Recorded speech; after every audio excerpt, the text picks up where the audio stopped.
श्रीमद् भागवत कथा भाग 94। वासनाद् वासुदेवस्य वासितं भुवनत्रयं सर्वभूतनिवासोऽसि श्रीवासुदेव नमोस्तुते। द्वितीय स्कंध अध्याय 9। इस बात को स्वर्ण और आभूषणों के उदाहरण से समझा जा सकता है। स्वर्ण से आभूषण बनाए गए तो हम कह सकते हैं कि स्वर्ण ने आभूषणों में प्रवेश किया, लेकिन स्वर्ण और आभूषण दो भिन्न वस्तुएं नहीं, दोनों में भिन्नता केवल शब्द मात्र की है।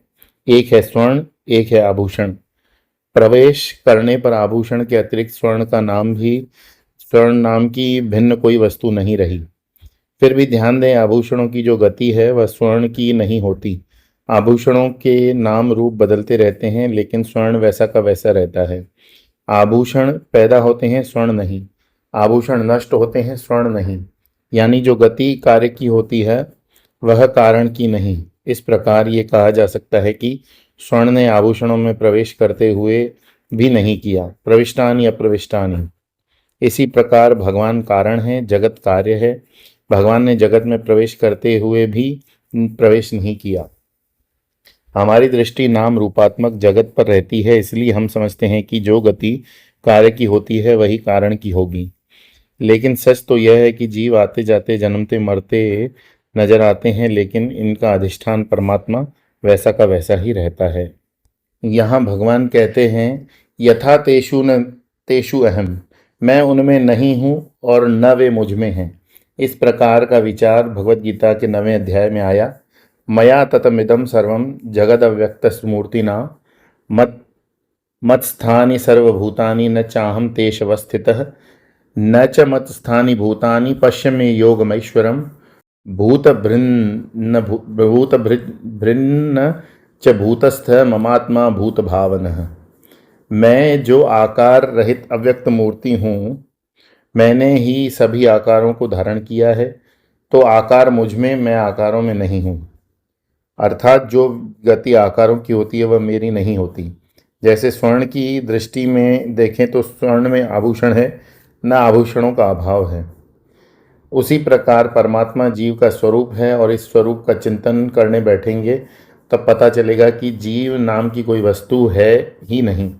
भगवत गीता के 15वें अध्याय में जीवात्मा और परमात्मा के बारे में विस्तार से बताया गया।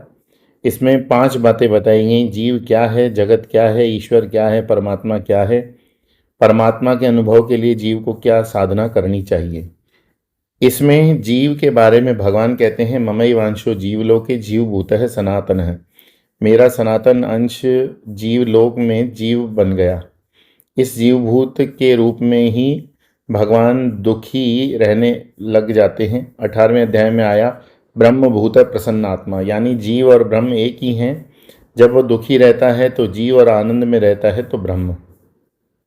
यह हमारे ऊपर है कि हम अपने को जीवभूत दुखात्मा माने या ब्रह्मभूत प्रसन्नात्मा। जीव का रूप चाहे गधे का हो या मच्छर का हो, मनुष्य का हर की देह पंच महाभूतों से बनी है। पंच महाभूत हो गए कारण और देह हो गई कार्य। देह को हम आकार के रूप में स्वीकार करते हैं, लेकिन पंच महाभूतों का कोई आकार नहीं। जिन पंच महाभूतों ने देह का आकार धारण कर लिया, जो आकार रहित पंच महाभूत हैं, वे भिन्न हैं क्या? नहीं। पंच महाभूतों के कारण देह बनी है, और जब ये तत्व निकल जाएंगे तब देह नहीं रहेगी, लेकिन पांचों तत्व भी फिर भी रहेंगे। इसलिए इस श्लोक में कहा गया कि पंच महाभूतों ने देह में प्रवेश करते हुए भी नहीं किया। अब हम देखेंगे, जैसे पंच महाभूतों ने जीव की देह में प्रवेश किया, उसी प्रकार परमात्मा ने जीव और जगत में प्रवेश किया। हमें तो जगत का अनुसंधान भी करना है और परमात्मा की प्राप्ति के लिए जीव का अनुसंधान भी करना है। तो परमात्मा की प्राप्ति के लिए परमात्मा का अनुसंधान तो परमात्मा की प्राप्ति के लिए होगा ही, क्योंकि तीनों तत्वतः एक ही हैं। लेकिन अनुसंधान की शुरुआत तो वहीं से हो सकती है जहां हम वर्तमान में हैं। अभी हम जीव भाव में निमग्न हैं, अतः यह श्लोक यहीं से हमें अनुसंधान का मार्ग निर्देशित करता है। पंचदशी के बहुत सुंदर बात बताई गई। 3 के संग को जीव कहते हैं, परमात्मा, प्रकृति और परमात्मा की प्रकृति माध्यम से अभिव्यक्ति। जैसे बिजली बल्ब और बल्ब के माध्यम से बिजली की अभिव्यक्ति को कहते हैं प्रकाश। बिजली बल्ब की चेतना है, शक्ति बिजली की ही है, लेकिन वह बल्ब के बिना अभिव्यक्त नहीं हो सकती। इसी प्रकार शुद्ध चैतन्य की अभिव्यक्ति प्रकृति से निर्मित उपाधि के बिना नहीं हो सकती। परमात्मा जब इस उपाधि को धारण कर अभिव्यक्त होता है तब उसे कहते हैं जीव। स्पष्ट शब्दों में परमात्मा की परिच्छिन्न अभिव्यक्ति को कहते हैं जीव। इस प्रकार जीव की परिभाषा समझ में आ गई तो समझना सरल हो जाएगा कि जीव को साधना कैसी करनी चाहिए। हमें केवल अपनी परिच्छिन्नता का त्याग करना है। हमें जिन उपाधियों में अपने को संकुचित कर रखा है उनका त्याग करना है। उपाधियों को नहीं, उनके बंधन को छोड़ना है। ये उपाधियां देह, प्राण, मन, बुद्धि, जब हम इनके लक्षण, इनके गुण धर्म, इनकी कार्य पद्धति को भली भांति समझ लेते हैं, उन्हें स्वीकार करते हुए उसी के अनुरूप व्यवहार करते हैं, तब हम इन उपाधियों के बीच रहते हुए भी इनसे प्रभावित नहीं होते, इनसे परिच्छिन्न नहीं रहते। जैसे स्थूल देह का ये नियम है कि यह जन्मता है, फिर क्रम से बचपन, जवानी, बुढ़ापा आते हैं, फिर यह मर जाता है। इन लक्षणों को स्वीकार करते हुए व्यवहार करेंगे तो इनसे प्रभावित नहीं होंगे। बिजली यदि कल्पना करने लगे कि बल्ब टूट गया तो मेरा क्या होगा, तो इस कल्पना का कोई हल नहीं है। बिजली को यह बात समझनी होगी कि बल्ब के टूटने से न उसका अभाव होगा, न प्रकाश के रूप में अभिव्यक्त होने की उसकी क्षमता पर कोई असर पड़ेगा। इसी प्रकार देह, मन, बुद्धि की हमारी उपाधियां टूट जाएंगी तो हमारा अभाव नहीं हो जाएगा। ये समझदारी के साथ जीने को कहते हैं उपाधियों से परिच्छिन्नता का त्याग। यही साधना जीव को करनी है ताकि वह ब्रह्मभूत की प्रतिष्ठा को प्राप्त कर सके। इस प्रकार तीनों श्लोकों में हमने परमात्मा, जगत और जीव की बात समझी। इन तीनों के अनुसंधान का लक्ष्य एक ही है, परमात्मा की प्राप्ति। अगले श्लोक में इसके लिए साधना बताई गई, अन्वय और व्यतिरेक। चतुश्लोकी भागवत का चौथा श्लोक है, एतावदेव जिज्ञासम तत्व जिज्ञासुनात्मनः अन्वय व्यतिरेकाभ्याम यत्स्यात् सर्वत्र सर्वदा। अर्थात जो तत्व का जिज्ञासु है वह अन्वय और व्यतिरेक पद्धति से सर्वत्र और सर्वदा यानी सभी वस्तुओं और सभी काल में विद्यमान रहने वाले तत्व को जान और पहचान सकता है।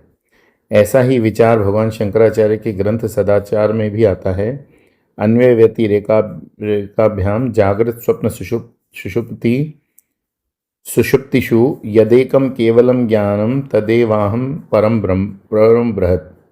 अर्थात जब जागृत, स्वप्न, सुषुप्ति का अन्वय और व्यतिरेक द्वारा अनुसंधान करते हैं तो उस ज्ञान पर पहुंचते हैं जो शुद्ध है, वह अपना स्वरूप है। पहले अन्वय व्यतिरेक इन दोनों शब्दों को ठीक से समझे लें। अन्वय का अर्थ है भाव और व्यतिरेक का अर्थ है अभाव।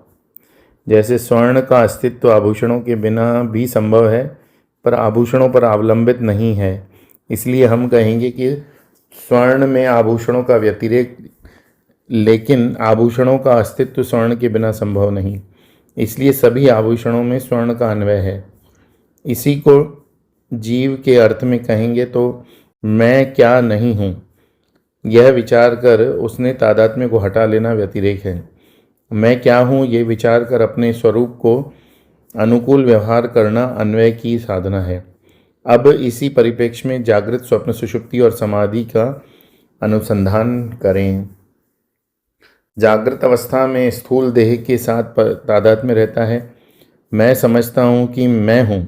स्वप्नावस्था में स्थूल देह का अनुभव नहीं होता, फिर भी मैं रहता हूँ। तात्पर्य यह निकला कि मेरे अस्तित्व के लिए स्थूल देह का होना न होना महत्व नहीं रखता। इस प्रकार स्थूल देह का न होना व्यतिरेक हो गया और मैं का होना अन्वय हो गया। बोलिए श्री कृष्ण चंद्र भगवान की जय। श्रीमद् भागवत महापुराण की जय।